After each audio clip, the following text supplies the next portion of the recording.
supposed to come barging into ladies' bedrooms without knocking.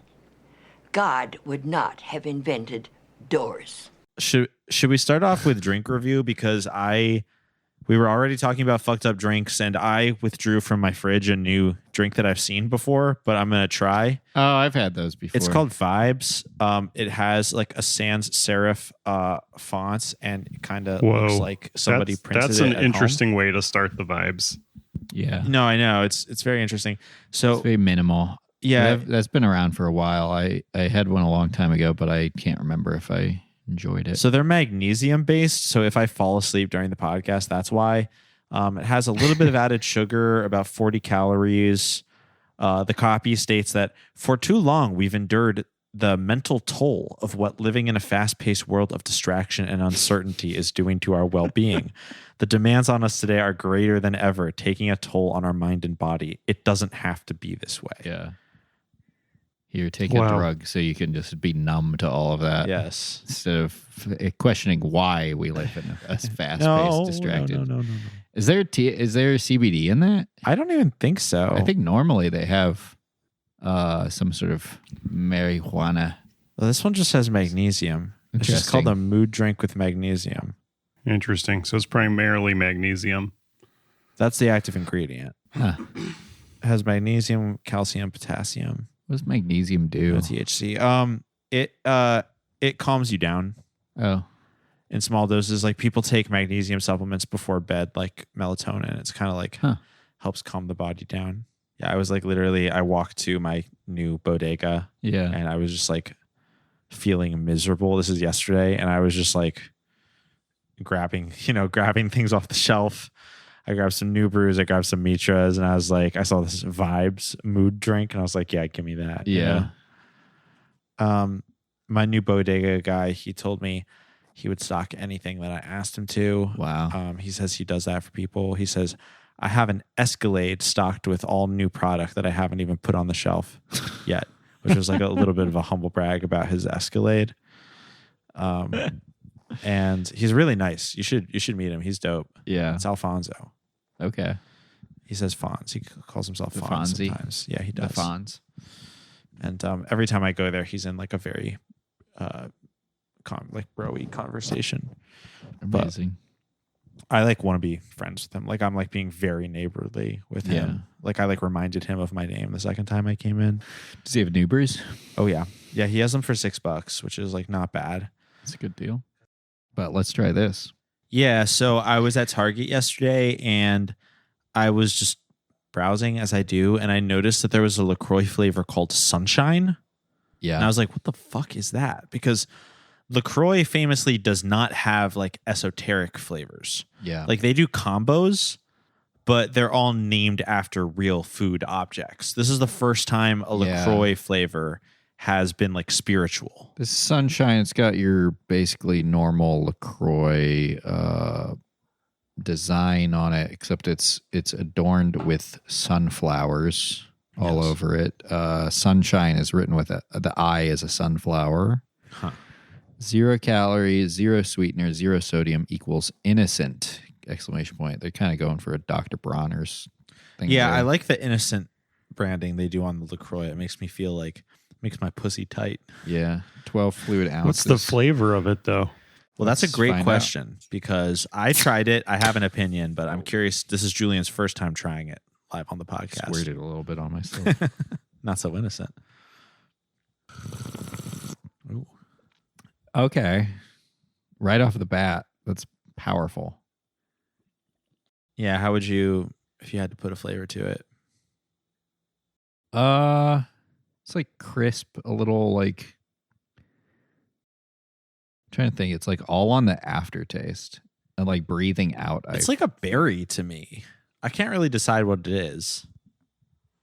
Yeah. It feels like almost It's not pineapple, but it feels almost like pineapple-y. There is a little bit of pineapple-y, a little bit. It's like vaguely tropical, I think. I don't know. It's strange. It's like, I don't know.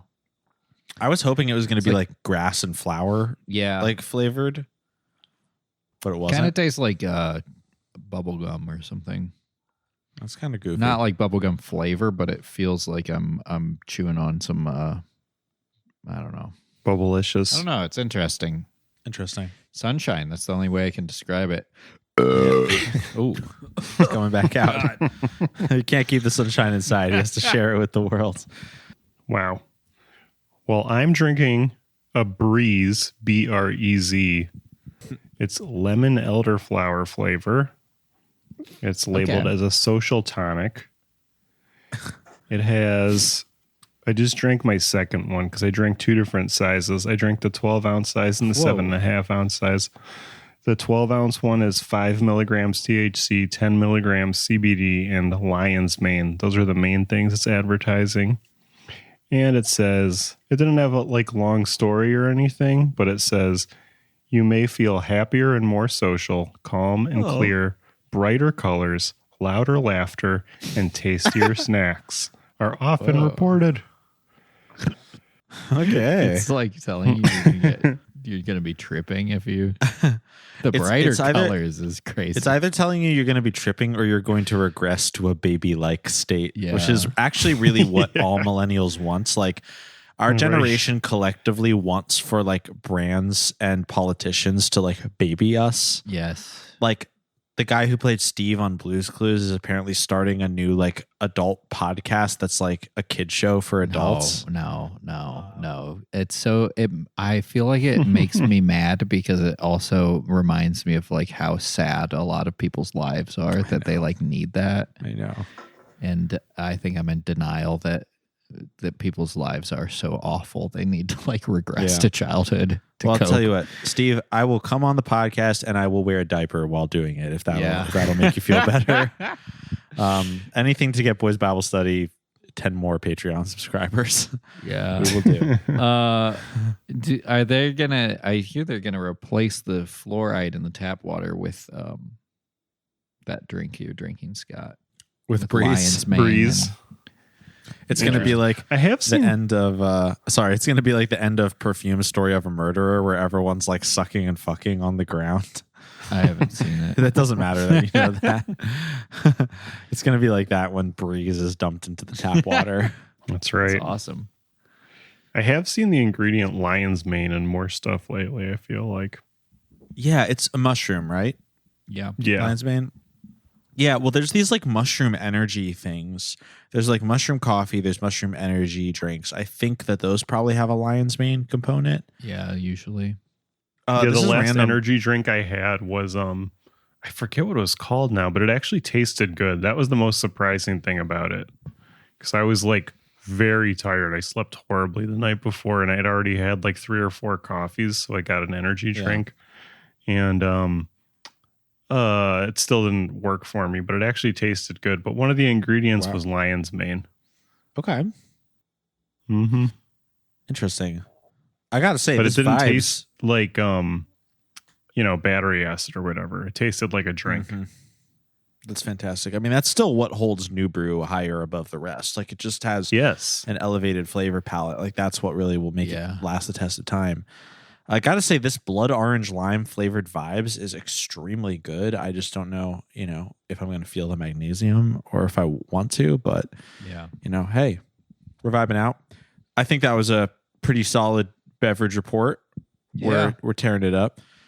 On the beverage scene, we might start a sub podcast about this. By the way, this the mental health professional I saw over Zoom to get sleeping pills told me that people he's observed people take the supplement St. John's wort and then enter psychosis. That is true. From St. John's wort?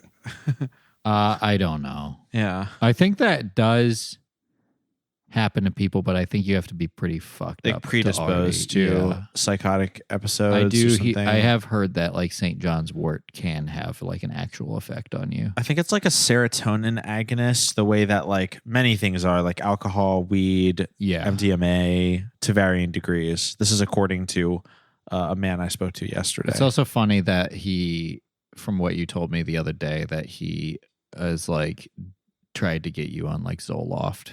And basically just no. You don't want to do St. John's wort. That stuff's dangerous. That'll kill you. You want to be on Zoloft for the rest of your life. Yeah, I know. Well, just goes to show you when you can essentially pick up the phone and for $150 and call a man to give you drugs, that, you know, the jury's out on what he's going to give you. But where he stops, nobody knows. But that's another story. There's no kickbacks for recommending something you can get anywhere, though, for very cheap. Yeah. No, unfortunately not. Well, hey, let's get into it. Welcome back to Boys Bible Study, the most touched podcast there ever was. Yeah. I say that because this week we are back with a new episode from our absolute favorite television show, Touched by an Angel. We've done several episodes this year, and if you've listened to the show for a little bit, you will be happy to know that the episode we're reviewing this week is also from the fantastic season 8 of Touched by an Angel, which is one of the most impressive runs in all of television. This was season 8? Oh, yeah. I guess I should have known from some of the Gloria stuff. Yeah, the Gloria arc. They just figured the show out. Yeah. At the end. It took them 8 seasons. I mean, I'm sure there were high points along the way, but, you know, when they introduced Gloria, the littlest angel. She opened this one just like waxing about stuff you learn in first grade. It was great. Yes. It was actually pretty funny dialogue because, they go to her. She's an angel in training. You know, you will know this if you've listened to our Touched by an Angel episodes. God created her out of thin air in the same episode when they visit Albert Einstein. Yeah. Out of a whirlwind of leaves and light. Yeah. She has. He said, "We have Albert Einstein at home. Here's Gloria." Yeah. Legitimately one of the finest origin stories in all of television history. We're going to talk to Albert Einstein, then we're going to make a woman out of the air. Yep. It's just genius. Gloria's here. She starts off the episode saying, like, I've learned so many things about Earth, like, you know, death and pig Latin. Yeah. And like next I'm going to learn about the mysteries of life. Like which came first, the chicken or the egg? Right. Which fortunately they answer in this episode. Monica says God created both. So what's new in the education of Gloria? Oh, well, yesterday I learned the Dewey Decimal System, calculus, and Pig Latin, which, by the way, has nothing to do with pigs or Latin. And today I thought I'd solve a few mysteries of life and ice hockey. What mysteries of life did you have in mind? Well, the chicken or the egg, for example. Which came first, the chicken or the egg? That's a total defiance of logic. There can't be a chicken without an egg or an egg without a chicken. I know. God made them both. There you go. Mystery solved. Well, there you go. If anyone was wondering. Yeah. That's part of why Touched by an Angel is one of the greatest shows ever. Like, they ask who came first, the chicken or the egg, and then they just answer it. They say God created both as if like this is a children's show. Yeah. Like what adult is watching this and like snapping their fingers when they hear that? Probably a lot. Probably 99% of the audience. Actually, to answer your question, I just realized that we didn't do our customary Googling of onthisSide.net, the John Dye fan blog. We totally forgot. We gotta find a Kirk up. Cameron fan blog for this now too. Oh, this my is God. a big John Dye episode too. Oh yeah, he has a great part in this. She must be thrilled with this episode. It's like kind of the most Christian one yet. It's like it's very Christian, and it also involves Andrew, the angel of death, who's played by John Dye. What the fuck is? Okay, I'm on the main page of Taking Gloria on side.net, and there's I've never noticed this before, but there's like a splash page, and it just says there's like a logo. It's got a bucket with wings. With angel wings, and in the circle around it, it says remembering and celebrating the life of John Dye. And it says JABB over the bucket with angel wings, and it says the John/Andrew Bucket Brigade. Please click the bucket to enter. I'm going to click the bucket. Okay, it just takes you to the regular website. What's the Bucket Brigade? Well, it looks like we're at there's a lot of newsletters. There's oh my God. There's over 690 newsletters. There's 700. What? This can't be real. This is huge. Oh my God. There are wow. What? I thought these were gonna be like short. These are like several 100-word newsletters. Holy shit. And the newsletters in length are several 100 words, and there are 702 of them. All about John They're Dye? still going to this day. Like how recently? May 25th, 2025. Oh my God. We should write to her. These are, look at how long these are. Whoa, Julian's showing me scrolling on his phone. That looks like the chapter of a book. Yeah. Wow. This is better than fucking she's writing fan. Oh my God, it's fanfic it's slash fiction for Andrew, the Angel of Death.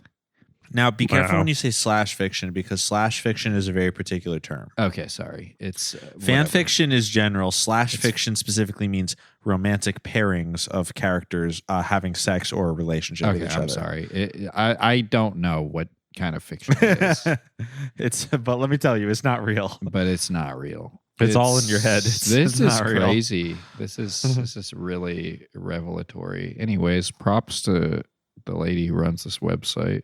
Yeah, one of our idols, basically. We recently, whenever we review a Touched by an Angel episode, we find ourselves going to her website and just basically reading what she wrote and reacting to it, because it's fascinating, because she is a John Dye and his character Andrew, the Angel of Death, and a Touched by an Angel superfan. And she leaves like very detailed, very intimate reactions to basically like moment to moment of what happens in the episodes. Like she has a thought about everything. Yeah. So we relate to her. Jenny. Jenni. Wow. No, we should. Jenny's bustle. Should we like get her on the pod? That's kind of maybe. a fire idea. That would be let her pick the know. episode. I don't want to like break the Prime Directive or anything, but like I know. It would be fascinating. The Angels, would be okay, but fascinating. honestly, the Angels are constantly breaking the Prime Directive, including That's a in good this point. episode where we see one of them directly involve herself in stopping a person from self-harming. yes. Finally, that part was Which so is good. weird that she. It's weird that she did that, and the other Angels didn't stop her. They were just like, "Don't do that." Anyways, Yeah. Well, they can't like- interfere with her decision. yes, Maybe. I don't know. Monica, look, we got here just in time. This is not our decision to make. But he was going to kill himself. Gloria, you don't understand. You didn't just take away a gun from him. You took away his free will. And that didn't come from you. And that didn't come from me. That comes from God. Anyways, What's with all this Montessori ass angeling that's happening? so this review of this episode starts with, this is a little bit of lore about Jenny. Really quick, let me just say we're reviewing season 8, episode 3, The Birthday Present, Yes, co-starring yes. Kirk Cameron. Yes, and this is So- this continues our holidays in July. This is birthday in July. Oh fuck! Right, Good point. right. Vanilla caramel cappuccino, lemon cake, and Andrew. Perfect evening. That's the horniest thing I've ever heard. Yep. That's what we're in for. That's awesome. Yeah. So this episode is all about grief and trauma and tragedy, and this is a pretty dark episode. It was funny, but it was. I actually got a little choked up at one point. It was brutal, but then they brought us back with the very end. Told us everything was going to be okay. But anyways, shall we get into it? Basically, the plot of this episode is we're following two intertwining storylines. We're following a mailman played by Kirk Cameron and his life and his relationship with his mother, and then we're following two children and their relation with their abusive father. Yes. But where do we begin? Maybe let's begin. That's a great question. Maybe let's begin with Kirk. Yeah. So, well, I guess we start this episode in the hospital. You're right, actually. Lady who's and Jenny raised a good point. So to prep us for this episode being a death-heavy episode, this episode is all about Gloria learning about the angel of death, and she's riding. They call them ride-alongs, which is so crazy. First of all, I just rewatched Southland Tales for 4th of July. Yeah, and a big plot of Southland Tales is The Rock going on a ride-along with Seann William Scott. They refer to it as a ride-along in the film, and this is where the story of why the Earth is ending is revealed, and also Seann William Scott says the N-word with a hard R. Right. So I watched 2 ride-along pieces of media right in a row. That was Southland Tales and Touched by an Angel, season 3, episode 8. It's crazy. It's crazy that the Angels use like cop vernacular to talk about their training. Because they've been around for thousands. Well, they've been around for all of existence before organized law enforcement was a thing. Honestly, even just the idea, like at the end, one of the several people that they take up to heaven is Kirk Cameron's mother in the episode. And like, imagine the angel of death is picking you up to take you to heaven. And he's like, oh, by the way, we have a trainee with us today. I would be like, will that be this okay? Can't be heaven. Will that be okay with you? Yeah. It's like, fine? Dude, if I get the same service in heaven that I do at like a T-Mobile store. Oh my God. I would be so pissed. I'd be like, no, do it by yourself. Start over. Start over. Please. Do you think, what's her name? Marianne Williamson? No, who's the creator of Touch by an Angel? Martha Williamson. Martha Williamson. Yeah. Do you think that Martha Williamson has like sacred knowledge, and like this is like sort of my parents had a friend growing up who believed that movies that were about alien invasions, he believed that movies were psyops by the government to prepare us for like alien invasions or wars or whatever, and like I mean, I think he was big on like manufactured consent, but kind of took it in a conspiratorial. That's so sick. Route. Do you think that this is what's happening with Touched by an Angel? It's to prep us for like the banal bureaucracy of heaven. No, I think much like with the aliens, how it's actually the opposite, where the fake alien information has been put out there by the CIA to distract you from more meaningful things. Yeah. I think also with this, they try to, we're like, there's even bureaucracy in heaven. Your job's fine. Don't think about it. Yeah, that makes sense. It's Earth propaganda. Have you, by the way, I digress again, but have you guys heard the theory that Jesus is an alien? Not really. Yeah, no. but I haven't looked into it in depth. Yeah, same, I guess. I was kind of, because I was thinking about that movie Prince of Darkness, and in that Jesus is like, they say Jesus was an alien who was sent to Earth to stop the anti-God, which is the goo in the jar.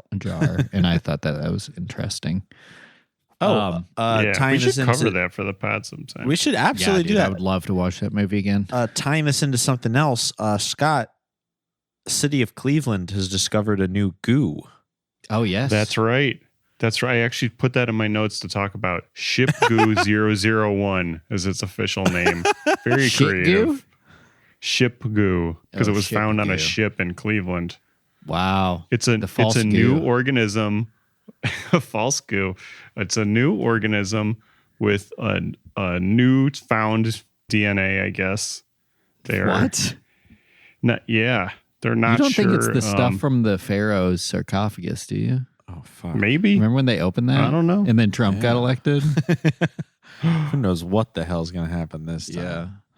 Yeah. Yep. Trump got elected and the goo got out. That is like literally the start of like probably half of the H.P. Lovecraft stories. Yeah. Just like this black goo showing up on a ship. Mm-hmm. Why does Cleveland have ships coming in? Yeah. The Great Lakes. Do we still transport stuff by the Great Lakes? Yeah, that's how all our goo gets moved around. Fair enough. Well, I've got to say, I've heard of hot in Cleveland, but goo in Cleveland? A goo? Finally, some goo news. Can't we have a television program that only shows us the goo news? That is actually what I want. I know. Oh yeah, you need to read the Goo York Times. The failing all Goo the York news that's Times fit to goo. All the goos that's fit to print. That's really good. So this movie, what is this? This is a TV show. Yes. It starts with beautiful John Dye taking a cancer patient to heaven. And Jenny raised a good point on her blog. She was like, why did the cancer patient still have no hair and wear like a hospital gown when she died? That's a really fucking good question. Like, that's the... Because I've heard the thing where people say you're like at your best, like happiest with like your image of yourself in heaven would be like the happiest you were, or like when you consider yourself like most, which I guess is kind of egotistical, but whatever you thought was your prime physical. Yeah, I mean, Colton Burpo told us, the prophet Colton told us that in heaven you're like 25. Yeah. But I like the theory that, you know, you kind of choose your avatar in heaven. Yeah. It's like Second Life. Yeah. But I actually, you know what's funny? I didn't even clock that for the cancer patient, but I thought about that when they took the old woman to heaven. Yeah, that too. I was like, why is she like old in heaven? Like, come on. Yeah. Let's get She her young likes and being beautiful. a grandma. That's what she likes. Maybe she does. Does that mean when the other character who meets an untimely demise, are they just like completely like broken and bleeding? It's like the when they go to Beetlejuice heaven? purgatory, Yeah. but like in Just heaven. like a flat cartoon just waving in the wind like a leaf. Yeah. Yeah. Do you have to? John Dye has to blow into his thumb to inflate him again. We don't get enough of that. Maybe that's a deleted scene. I should pull out the DVD again. Yeah. More angels in the outfield type effects for Touched by an Angel. Yeah. Well, the grandma did say though that her pain went away. She's like, my arthritis is gone. Look, nothing hurts. No more arthritis. This is just the beginning, Mrs. Grams. You're gonna love heaven. I mean, it is, after all, heaven. She did seem pretty happy with her life before that moment. Yeah. She had a good life. Her only regret was not getting the gifts to Kirk. Yeah. So maybe we Chuck should Wilson. So we start with this. Setting the table of this character, this random ass lady with cancer dying. And there were a lot of just like random ass things bookending this episode. But the real story begins when we follow. Wait, what happens? The real story begins when we see a young boy, take his sister down into a bomb shelter. So the angels are kind of split up in this episode. To set the scene, Monica is with Kirk Cameron and his mom. Right. John Dye and Gloria are sort of bouncing around between these storylines. Della Reese is in a bomb shelter with a little girl, which we'll explain that in a little bit. And then seemingly nobody is with John Dye kind of pops in and out of the family with the abusive father. Yeah, I mean, Della Reese is with the girl, as you said, but the boy is kind of on his own. I don't know. I mean, we could start with either. Angel. He has no angels. Yeah. I mean, we can start with either. I will say, I think it's funny that they sent the little girl who needed it most, the rudest and most incompetent angel, Della Reese. She's just over. She does an shit. impression of a little girl to her. Your daddy started getting sad when your mommy got sick. And then after she went to heaven, he started drinking that yucky whiskey. And that makes him mad. And I'm afraid to be down here in the dark. Well, don't be scared. Robbie will come and get you. He always does. Just be patient. Okay, then. Why? Why did she take the scene that way? She's just like, I don't necessarily think she's incompetent. I just think she's got like tenure and she doesn't care anymore. Yeah. And her tough love approach, I don't think is really appropriate for a 6-year-old girl who has to be locked in a bomb shelter to escape being beaten by her alcoholic father. Yeah, totally. I mean, she's obviously nice to the girl, but I just feel like, she should do some ride-alongs with some more experienced angels sometime, just as a, refresher. I mean, yeah, maybe she needs to like recertify every couple of years, like teachers or whatever. But in Touch by an Angel lore, Della Reese is, she plays like the angel mother superior. Like she's in charge of Monica's training, even though Monica's like pretty experienced. Monica's like a mid-level angel. Mm-hmm. It really is very corporate. But Della Reese is just like over it all, quick to anger, only does like one thing. Seems to just take the laziest way out of everything, although that kind of happens like on the job too. It's not even necessarily laziness. It's just kind of like you just learn after a while like how to do the minimum to accomplish what you need to accomplish. It's like kind of a skill. Yeah, she seems to like resent humanity a lot. I know. It's really just she's very a like job for her. Yeah, very, very condescending older person attitude towards everything. That's how I feel too.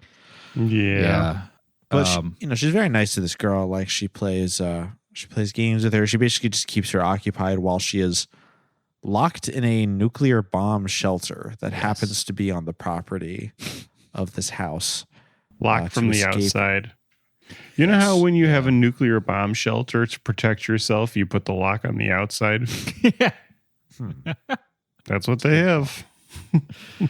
Yeah. So I guess the story begins when Kirk Cameron is making his deliveries as the neighborhood mailman. Yeah. And we have seen this little boy lock his younger sister into this bomb shelter to escape their abusive father.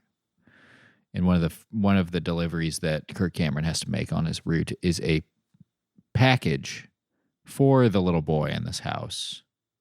And we don't really know what it is, but there seems to be a lot of fear in the boy. He doesn't want his dad to know he's getting a package. The dad is just extremely angry and violent and kind of gets calmed down. He has to be like appeased all the time.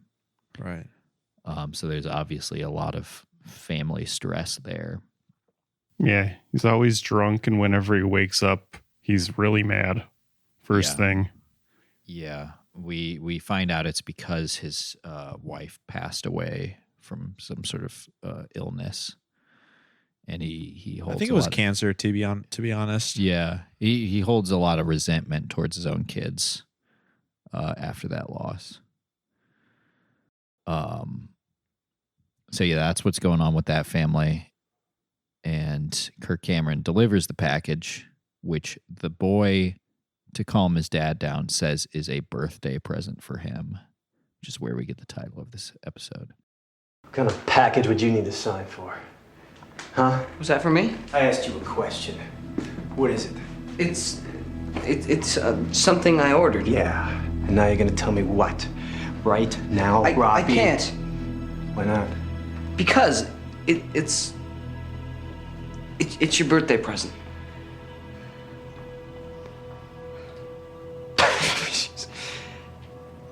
Why don't you say so, huh? And at the same time, Kirk Cameron goes back to his house where Monica is tending to his mom, who's an elderly woman who also has a birthday present for Kirk Cameron. True. I think it's his grandma. It doesn't matter that much. Oh, yeah, but yeah. She calls her Grams. I might have said mother grandma earlier, but she old. It's Kirk's only family for whatever reason. Mm-hmm. Kirk is looking great in this episode, Yeah. He's like in his prime. It's interesting to see him not in like his own shit. Yeah, I know. He's like way better. Yeah. Yeah. Like, he's like a good television actor. Yeah. I mean, he's very experienced from like Growing Pains and stuff, but like it's nice when he's not being like, I am a daddy warrior or whatever. Yeah, it's like yeah. it's nice when they're just like, oh, look at this like young looking guy. Let's make him play a Christian mailman. Yeah. It's like, remember the kid role from for him. What was he in? Growing Pains? Growing Pains was the big one. It's like nice when you see him in a thing and you're like, remember the kid from Growing Pains? Here he is. Yep. Not like men online are trying to rape your daughter all the time. We're going to kill those people. Or his fucking weird ass video he watched with Ray Comfort. Yeah.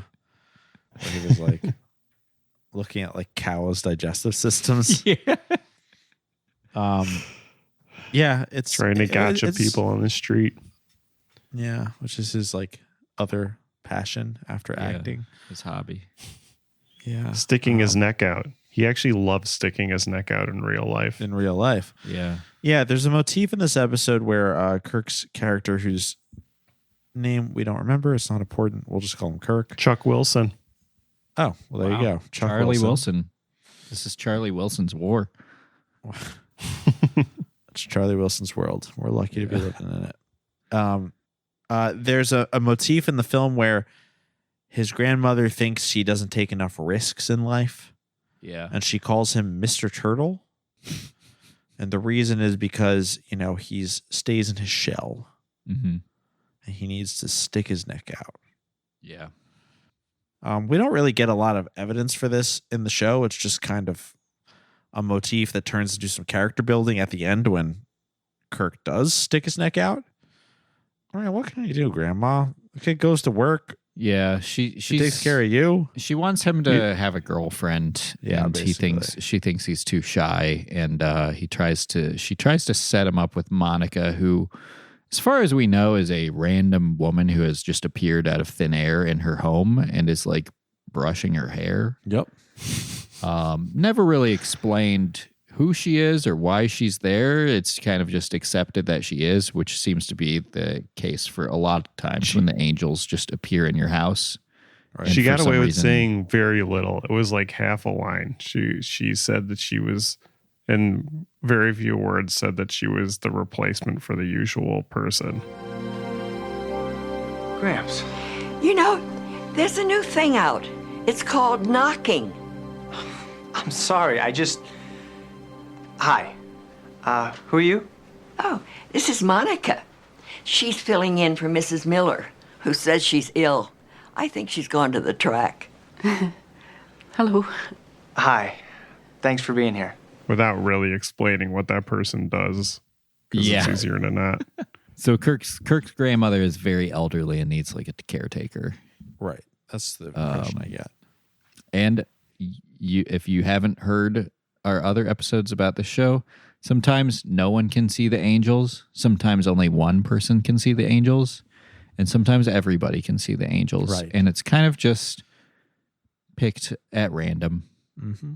Oftentimes changing in the episode. Yeah, and in this case, Monica, for some reason, everyone can see. Yeah. Andrew and Gloria, no one can see. And actually, the little kid can see sometimes, and then the little girl can only see Della Reese. Exactly. We've pointed out we didn't review this episode I'm about to talk about for the show, but Julian and I did watch an episode where there's a trial for kids who are like they killed someone with a car. Yeah, and I think this is in season 9. Yeah, and in the episode, all of the angels are literally the judge and lawyer and like bailiff in the fucking courtroom. Yeah. Like, how do they all get there? And they literally become like the judge, jury, and executioner of these kids. It's very like, it doesn't matter if they're for the defense or the prosecution. It's like all the angels are working in tandem. Yeah. And in that episode, for some reason, they're like all arguing against each other. And Right. It's like they don't know each other. It's very much done for dramatic effect, but right. Like many things in this episode, in this series, makes absolutely no sense when you think about it for more than 2 seconds. I know. It's honestly very genius on the part of Martha Williamson. She basically just like developed this ensemble cast and then got rid of any sort of logical ties that require continuity, therefore allowing them to create like infinite episodes of just casting them doing random things. Yeah. It's honestly genius. It really is. That's why Martha's the GOAT. Yeah. So we get to know Kirk and his grandmother. Sorry, the GOAT means greatest of angel television. We should watch her show, The Letter Carriers or whatever. Definitely. The dead letter people or whatever. Oh, that fucking stupid ass. Oh, man, I want to watch that. I don't know where to begin with it, though, because it's hard to tell from the descriptions, which is like a good episode. If you will any definitely of them give it are. a try. Wait, what years was that out? Yep. Recently. It's like ongoing. It's like a Hallmark show or something. Yeah, sure. Interesting. They're like Hallmark made for TV movies. Cool. So we meet Grams and Kirk, and very shortly after we meet them, Grams gets tired and has to go lay down when she's on her date with Alex Trebek. And Kirk takes her to her bedroom where she passes away very quickly. And John Dye and Gloria take her to heaven. And Kirk is sort of left in grief. Is this where he gets his birthday present, which is the turtle? Yeah, exactly. Monica gives it to him after Grams passes away. Yeah. And he's just sort of heartbroken about that. And then he's on his rounds the next day where his story crosses paths with the father and son, who the son has hidden his sister away in the bomb shelter again because of a broken plate at dinner time when everything was seemingly going fine. Another dangerous situation, and the birthday present is revealed to be a gun for the son gun to the freaking face. Yeah, a gun that the son is going to use to defend himself from his dad. Which the angels, who we're going to find out a little later on, are not allowed to directly. I'm starting to understand the rules. They can't physically move. They can't physically prevent you from doing things, but they can basically like nag you to change your mind. They can emotionally grandstand you. Yes, because to directly take the gun out of the kid's hands would be taking away his free will. Mm-hmm. But to tell him over and over and over again not to shoot your alcoholic father when he's trying to kill you, basically. Yeah. You don't want to do that. Keep in mind, this is a good boy. It's established. He just needs any type of like nice adult in his life, because when Kirk Cameron first comes around, he has baseball trivia prepared for the boy. The boy's name's Robbie. He has baseball trivia ready for Robbie, and Robbie obviously really appreciates this interaction. And then he goes back and he's very nice to his sister, looking out for his sister. And then he has this horribly abusive relationship with his father. Clearly the gun's the only way to stop this. And before this happens, before he pulls out the gun to use, his sister sees the gun, and she was like, she says something about having angels. And he was like, does it look like we have angels? Where is she? Trust me. If there were angels around, I wouldn't be needing this. Robbie, where'd you get that? Doesn't matter. What's important is that I've got it. What's it for? To protect us. God, how do you get these bullets in? Because he doesn't have any angels around until this one moment just now. They couldn't do anything to help prevent to prevent this situation. No. They're just in the moment being like, you sure you want to do that? You don't want to do that. That's your dad. You only have one chance to do that. Think of what you'll think. I'm going to teach you a lesson, boy. Hear me? Robbie, ask yourself one question. Is this what you really want? Because once this is done, it's done.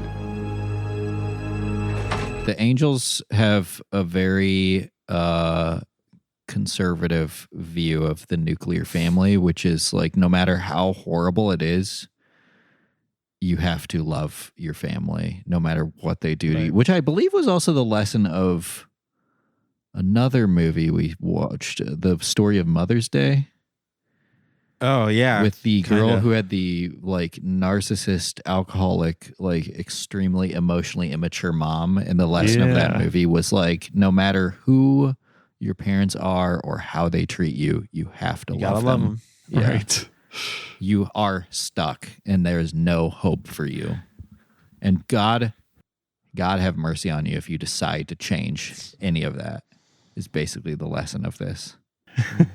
Angels never say, like, maybe call the police. No, that's not always the best answer to everything, but I think, like, that would probably be my first suggestion to a kid who is about to be viciously beaten by an alcoholic family member. Shoot your dad in the knee instead. That'll teach him a lesson. Yeah, the Joe Biden route. Shoot him in the knee. Didn't he say that about something? I don't remember. If he was like a cop, he would shoot somebody in the knee first if they were attacking.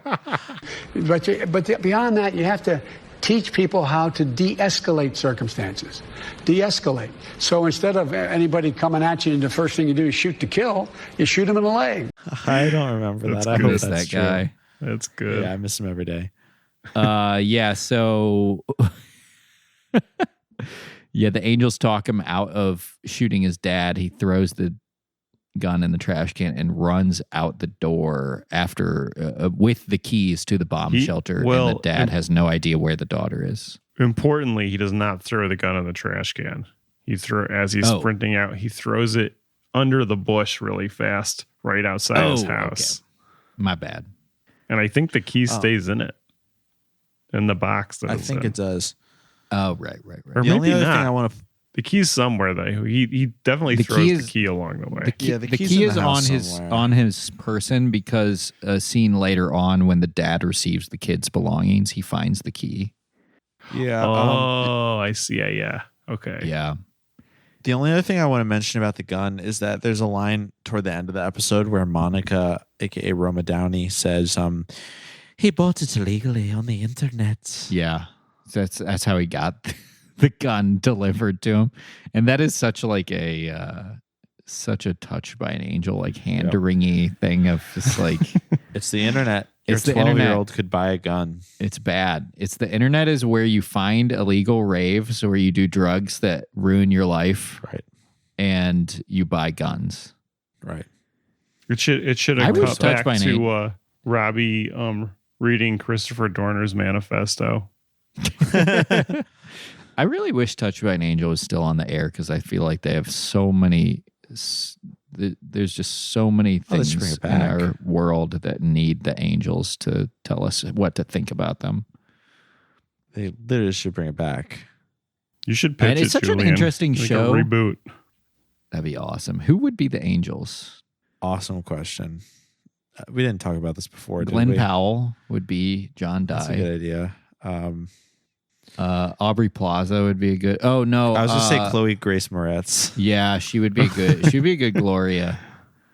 Okay. Yeah, she would. I watched that movie, The Clouds of Silver Maria. Me too. Yeah, she's kind of got a round face that I think would be. Yeah. I'm going by like physicality right now, but let's just do the Clouds of Silver Maria cast. Let's just do what's her name? The really famous French woman, and Kristen Stewart and Chloe Grace Moretz. I love it. And some old guy. I was gonna say the cast of Charmed. Yeah. Old nowadays would be, although they're probably older than the angels in this. Yeah, I know. Well, I feel like you need like an old wise one. It's got to be the cast has got to be very diverse, especially for nowadays. Julia Binoche could be Della Reese. Yes, yeah, totally, like French Della Reese. Wait, who does Kristen Stewart play then? Is she John Dye? She could be the Angel of Death. Yeah, totally. She could be a good one. She could be like sick. Goth. Oh no, we should do Rooney Mara as the Angel of Death. Yeah, and she can be in your like girl in the dragon tattoo style outfit. I think it would be like her, like Hannibal Buress. We need like a right wing Twitter personality to be the Angel of Death. That's a great idea. Candace Owens. Yeah, Candace Owens would be really I'm good. I'm trying to cast for diversity as well. Do one of you have the on this side.net page open? Because I was wondering, because we were talking about the conservative I don't have it open. Angel of Death. There's a point, like maybe a third in, where Gloria is very literally on a ride along, and that she is in the car while John Dye is driving, and she's asking like, how could people, I forget what the context is exactly, but she's like, how could people think this crazy thing about how the afterlife works? And then he's, oh yeah. And then he's saying like, well, people make up elaborate fantasies about the afterlife to deal with, having to die or whatever. And then she says, wait till they see the real heaven. And he's like, not everybody will. Well, throughout history, people have feared death because it's the ultimate unknown. The Germans had a word for it. They called it Tod. It meant the total end of life. Learn German. And the ancient Greeks, they used to believe that souls traveled down the river Styx to a place called the underworld. And then the Egyptians, they buried their dead with food in case they got hungry on their journey. But that's all wrong. Yeah, but see, people can't control death. So they create these fantasies about it, which they can control. Wait till they see what heaven's really like. Not everybody will, Gloria. I made a note of that because I thought it was really funny how the start of the episode was basically being like, all of the other religions are wrong. Yeah, yeah, right. And I was kind of like thinking also like, at what fucking point did we learn something that made us correct about, because these angels are like very much like Western Christian. Oh yeah. Like religious philosophy. And I'm just like, at what point did it like, so it's just always been kind of like angels are basically like contemporary, like heaven is the 90s idea of heaven. Mm-hmm. And it's always been like that. It's just taken us thousands and thousands of years to get to that point. Mm-hmm. And these angels have come down and like given us the knowledge of how to get to pre 9/11 America. And that is heaven. And then 9/11 happened and we lost it. Yes, we did. It's so sad. It's very sad when you put and it maybe like that's that. why George W. Bush, who we learned in the documentary, he was like a tool of God. We were getting too close to heaven. Yeah, he had to like destroy Solomon's temple before we like rebuilt it, basically. Yes, yeah. And the World Trade Center, which we learned in the film Creating Rem Lazar, is a very like a spiritual, artifact that is like connecting the earth. Yeah. Heaven. There's a lot. It makes There's a lot to unravel. This is like the Kabbalah, but for film. This is very deep. It's an amazing show. It really so, is. Little Ronnie, is that his name? Robbie. Little Robbie. He runs out of the house to escape the dad. Sorry, imagine Trump is Robbie's angel. Little Robbie. He's like, put your sister on the gun ground. down. You don't want to do that. You only get one dad. Little Robbie runs out of the house and into the street, and he is hit by Kirk Cameron's mail truck. He gets hit by Kirk Cameron's mail truck. Mind you, those things go like 15 miles an hour. Yeah. But I guess if it hits you at the right angle.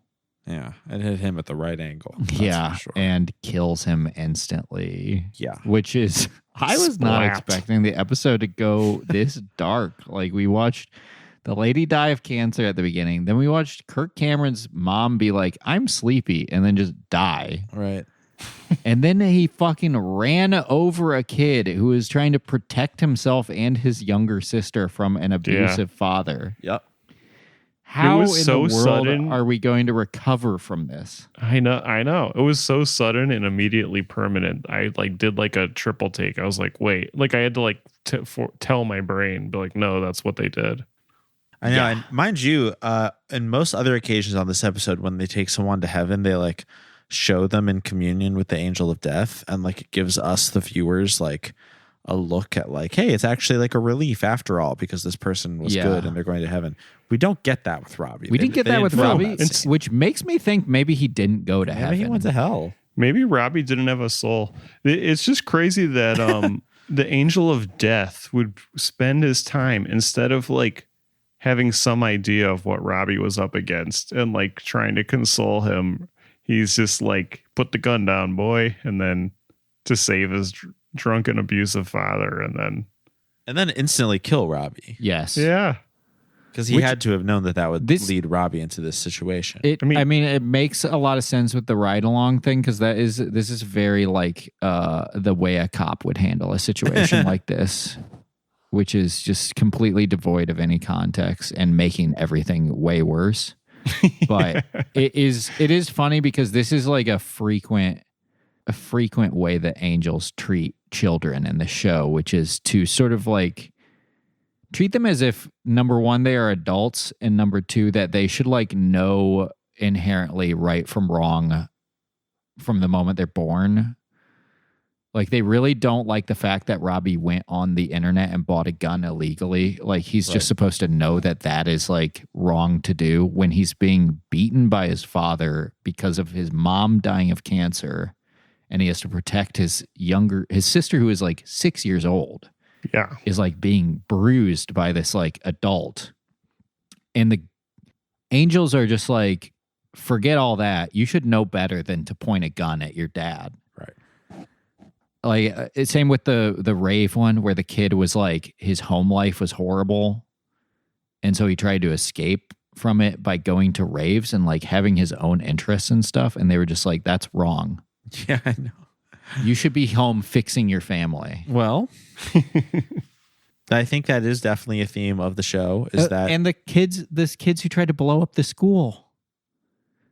It was like, you're just inherently evil. One of them is just inherently evil, and the other one, they're like, you should know better than to get like to not be like, you should know better than to be bullied. Yes, but I mean, I think in the case of that one in particularly, I don't know if the punishment fits the crime here. No. But I see what you're saying. The angels are extremely intentionally ignorant of like any of the factors that led someone to be a certain way, and they target.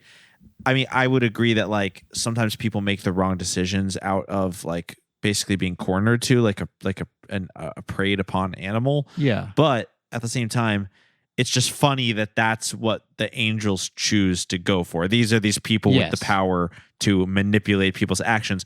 Why couldn't they tell the kids to stop bullying the people who would otherwise probably wouldn't blow up the school? It's crazy. And it's just like totally disregard. I mean, obviously, show is not the most emotionally intelligent show that there's ever been, but it's just crazy to be like, you know, my brain is fully developed, unfortunately. It's not going to get any better than this. Yeah. And I've accepted that. And even with that, like, you know, I'm at work and my boss tells me to do something, and I'm like, I should go over there and kill him right now. Yeah. Now imagine you're 16 years old and you're getting shoved into a locker room, and the angels are like, you need to take your whoopings like a man and not do anything about it. I know. That's what they say. It reminds me, I just watched this very good Norwegian teenagers shot on video short film the other day, made in like 1988. And in the opening scene, these boys jump another boy and are beating him up, and then somebody says, "Hey, are you bullying him?" And they say, "Yeah, you want to join?" And he goes, "Yeah." And then he comes and starts beating him up too. That's basically really what they're doing. Yeah. Hey, are you doing that thing you're not supposed to do? Interesting. Hey, can I join? So Kirk Cameron is obviously very distraught by this. His life is ruined. Tries to bring some oatmeal over to the grieving father to make up for it. There is a scene where Kirk appears to bring some gruel of some kind as a peace offering. A casserole. He calls it a casserole, but it looks like slop. Yes. And the acting between the dad and Kirk Cameron was just so good. Yeah, they were. The dad was awesome. He kept doing this thing where he snapped his thumb and like hit the. Did you notice that? That was like his choice for the character was multiple times he would do this thing where he like snapped his finger really fast and then like hit his fist against his palm of his other hand. It was like his nervous tick. Yeah, but it was just like kind of a character choice because he does that again later when he's sort of like trying to figure out where the daughter is. But he good character building. Yeah, that guy was awesome. He reminded me of Chris Elliott a little bit, mostly because he like looked kind of like him, but he was just so The scene where he was sort of he was pissed off at Kirk Cameron for bringing the casserole over. It really looked like he was trying his hardest not to laugh. Yeah, while delivering those lines. That's really funny. That scene really was good awesome. That was like a dramatic scene in a Tim and Eric movie or whatever, when a character's just like, "You bring me a casserole? Yeah. When my son is dead?" Yeah. It was really, really good. Y'all should watch this just for the scenes with those two. Yeah, they're really good. The dad is being questioned by the police where his daughter is. He covers it up. He's got a lot to figure out. His life is in even worse shape than... I was just thinking, if you're in like a theater class, you need to do a scene with a scene partner. You should do the scene between like Kirk and the dad, because it's like perfect like theater class fodder. It's like, here's like a mailman with a bowl of casserole that he just brought as like a peace offering, and there's like the grieving father. Yeah, like that's perfect. So good. Just two titans of the silver screen. I've just been imagining Chris Elliott playing Gloria now. That would be pretty good. For the reboot. Yeah, Chris Elliott could be Gloria, because you would still want Gloria created the same way with the Albert Einstein clone, because that's so good. Yeah. But imagine if they create Chris Elliott instead. That's pretty good. God made him in his own image. He was perfect instead of Albert Einstein. That's so funny. Kirk Cameron is suicidal, unfortunately. I mean, I don't blame him. His mom died. He ran over a kid that he loved. And he found the gun in the bushes, right? Yes. And he's about to use that gun. Yeah. Oh, because the dad throws the casserole because he's so mad. Where it lands is near the box with the gun in it. It's so funny to like. I mean, who knows what goes on in the grieving brains, in the grieving mind? But it's funny that he throws the casserole out, and then like Kirk Cameron goes to get the dish back out. I guess it's a nice thing to do if your casserole's in the front yard of this guy's house. His grandma probably used to make stuff in that dish. It's that's true. Sentimental. Yeah. So here is Kirk Cameron is in the garage with the gun. He's writing a suicide note, and he's about to blow his brains out. And Gloria intervenes. She grabs the gun from the car seat while he's writing the note.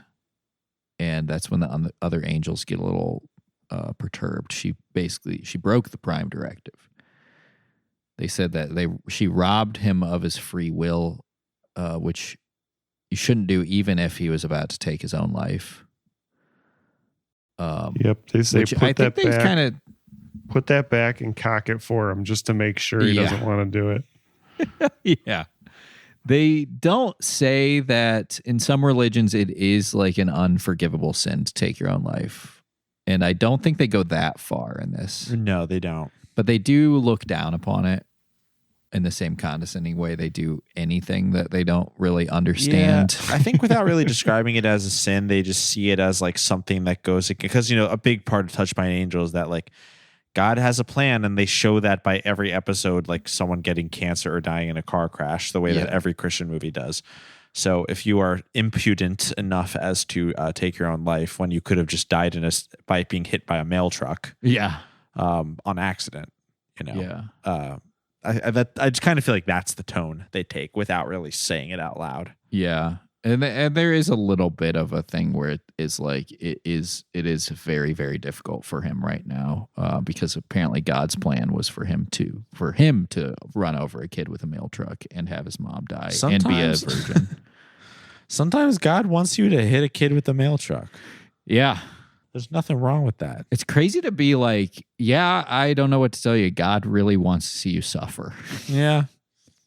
I mean, you know what? And by the way, the worst people you will ever know in your life, they're going to have very pleasant lives. But God has just decided to make you her own personal fucking cock slave. Yeah. I'm wondering now though. So Kirk's grandma dies at what is ultimately a good time for her, right? She's lived a long life. She's enjoyed it. she's satisfied, content, whatever. When he's in grieving mode, Monica suggests take the day off work. You need time to grieve. You can't just go back to work. Work? Not yet. They'll give you a leave of absence, Chuck. You need to take some time for yourself. I don't want to be by myself. I just sit here thinking about her. I think about her drinking her tea and watching the same TV shows every night.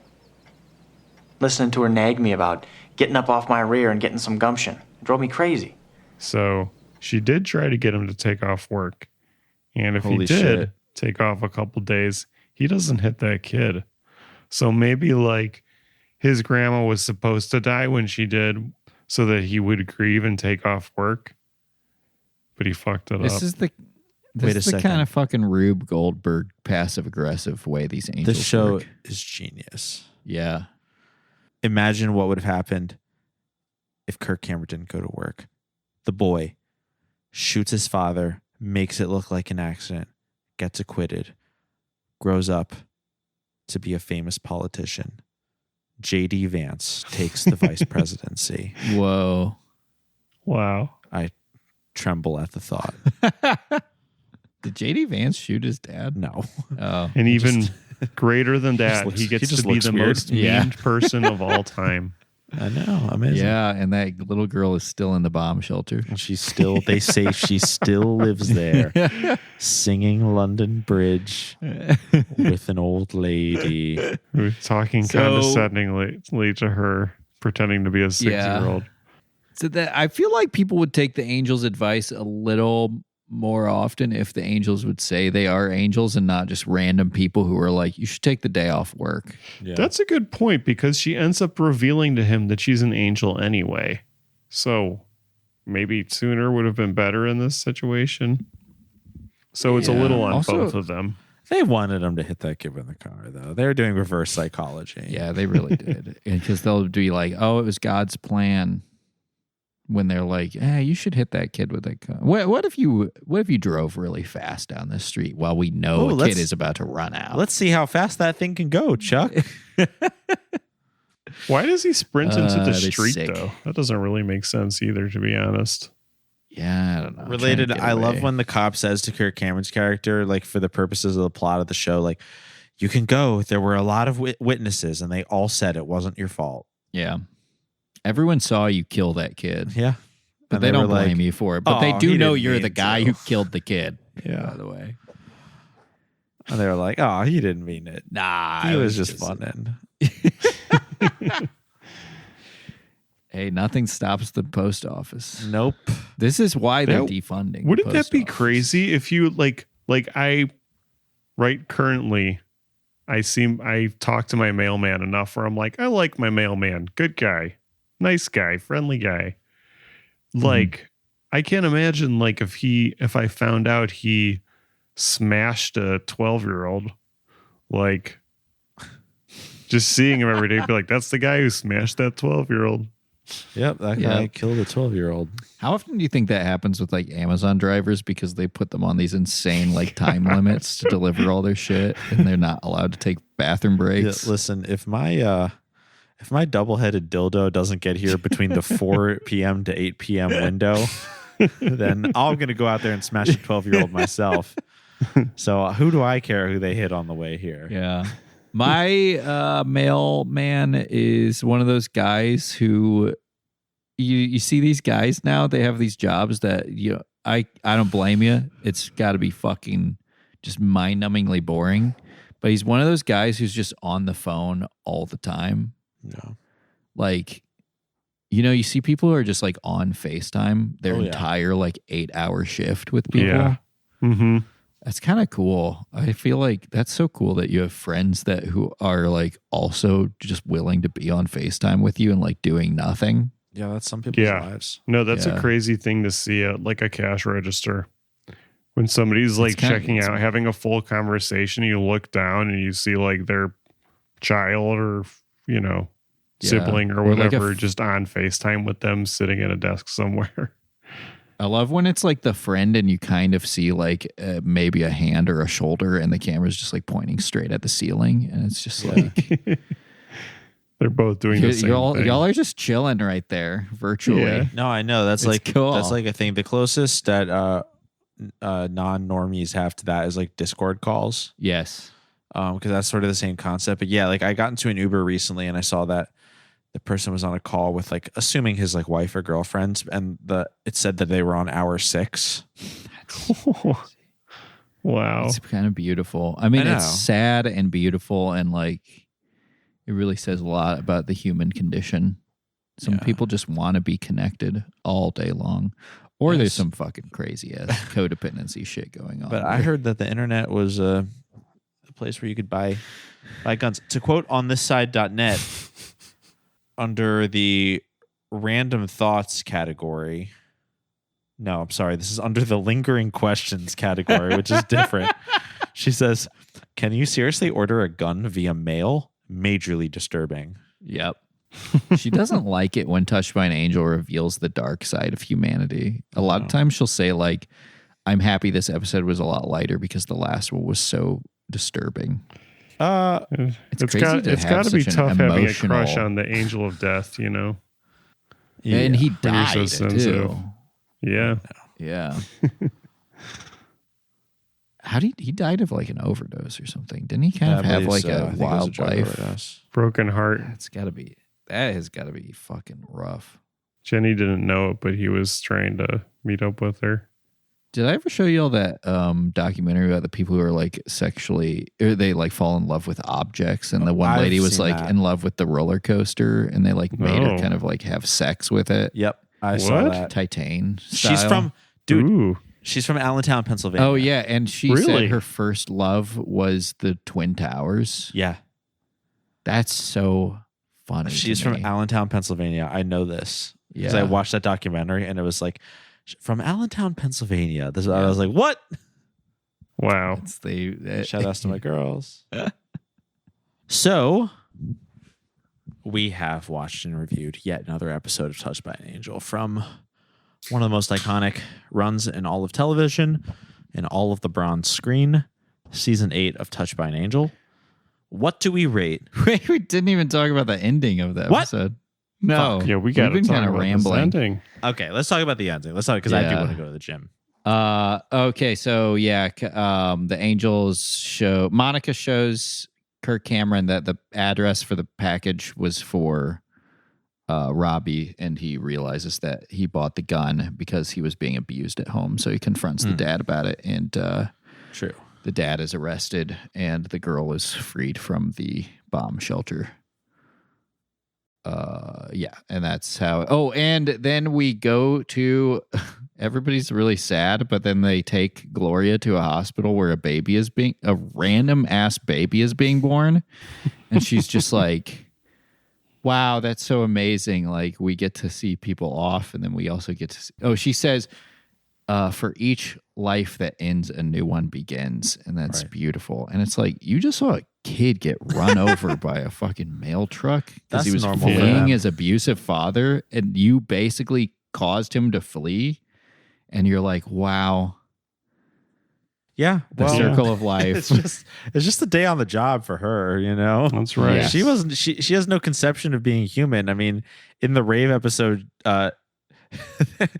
their car drives off of a cliff, and the boy who was in the car with her was like, "No, Gloria," and Roma Downey's like, "Oh, don't worry about her, she'll be fine." And like the fucking car drove off of a cliff and exploded, like it hit the bottom. Yes, but it was like, she'll be all right.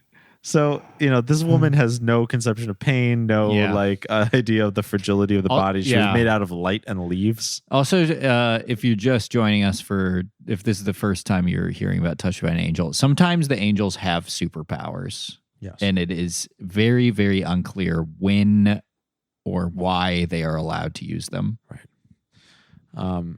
But, you know, Roma Downey, of people coming and going, she does say the line, "But we're lucky we get to stand at the doorway."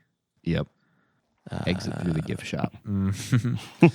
People, they come through the gift shop, they exit through the gift shop, but we get to stand at the gift shop doorway. I did like the multiple walking into heaven shots they had. They don't usually do that. Usually they just kind of disappear. Instead, they had them like taking them into bright light through a doorway. Oh, sure. That was nice. I like the idea of thinking that Earth is God's gift shop. Mm-hmm. You got a lot of crap. Yeah, a lot of crap you don't want. And it's just like mass-produced shit. But some of it, you look at it and you're like, oh, that's nice. Yeah. Some of it, you could imagine yourself buying it, you know? You know, it's funny. I was in Astoria, Oregon a couple of years ago, and it's where the Goonies was shot. And literally every store has like a section of Goonies merchandise. And get the Goonies merch. But every single store, and it's like, you're like, we're going to be the one that people go in and buy the Goonies shit. And it's all the same shit. And it's such a funny fucking business model. Stupid. Yeah.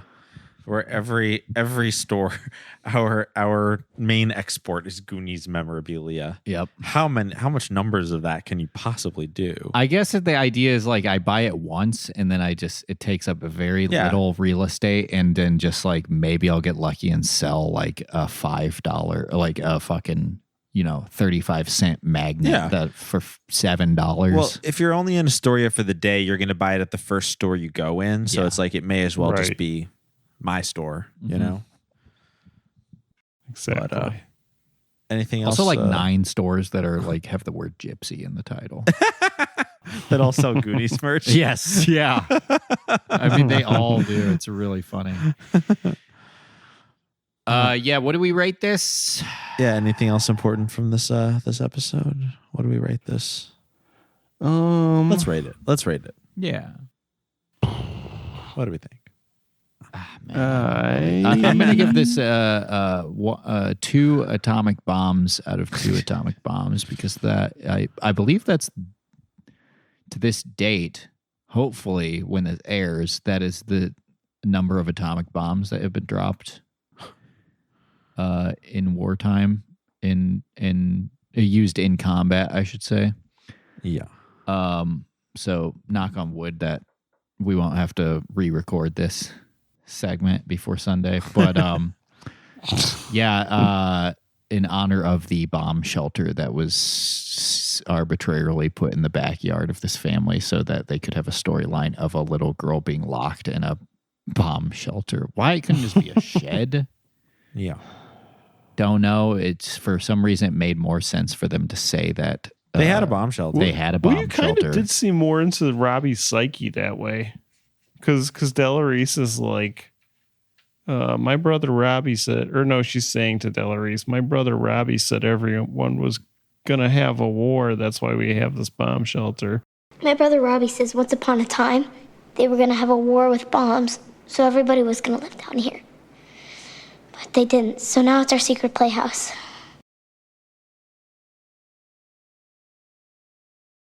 So you got to think Robbie's thinking about that too. Yeah. Do either of you know anyone who had a bomb shelter or any? When we met Kaveh Zahidi, he was filming at a house that had a bomb shelter. It did? Yeah.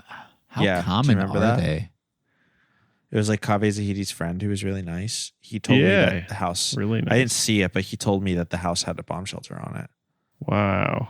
Interesting. How common are they? I mean, judging by like in movies Los Angeles, and TV, there were some, because I think it was like a fad. Yeah. In a certain time period to build them. Yeah. Well. Scott, did you do a rating? Yeah. I am gonna give this 2 out of 2.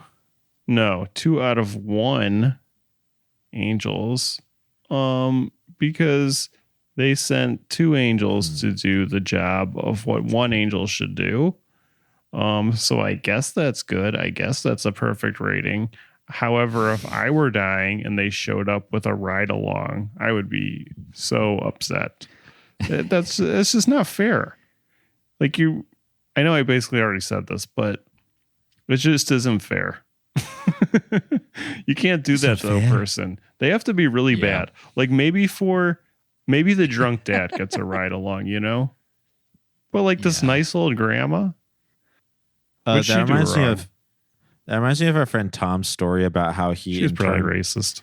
He interned as a dog catcher for 2 weeks. Right. Really? I'll tell you that one after. You should just have him tell it to you. Yeah, it's crazy. It was for like a senior class requirement. He got like placed with a dog catcher, and he said it was harrowing. Yeah. He said he observed the dog. He observed the dog catcher like euthanize a dog in the street. Yeah. What the fuck?